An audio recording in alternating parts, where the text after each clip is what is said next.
Portare la sanità il più vicino possibile al paziente è tra gli obiettivi dell'ULSS 1 Dolomiti, che ora si concretizza ancor di più grazie ad un progetto di telemedicina che riguarda i rifugi alpini. Tra i tantissimi frequentatori, purtroppo anche chi può sentirsi male.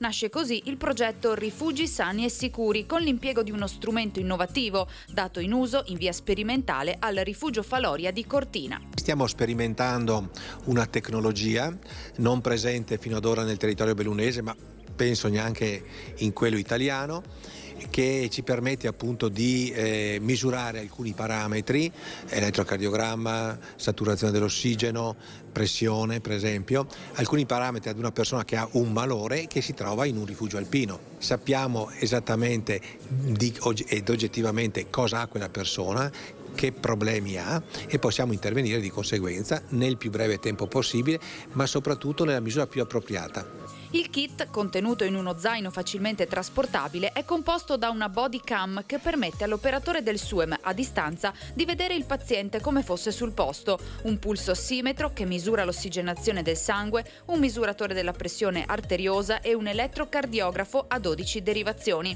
I parametri rilevati dalla strumentazione vengono inviati direttamente in tempo reale alla centrale SUEM. Gli operatori della centrale operativa SUEM 118 potranno vedere quello che vede il rifugista coinvolto nell'evento.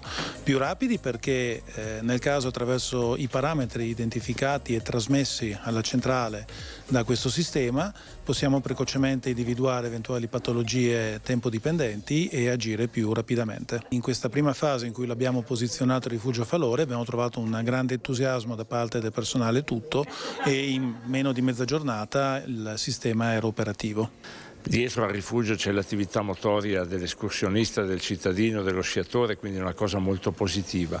L'obiettivo è quello di lavorare sui parametri igienico-sanitari dei rifugi, di lavorare per fare in modo che i rifugi diventano dei promotori di salute, quindi realtà che garantiscono al cittadino che arriva, all'utente che arriva, una sicurezza sanitaria significativa.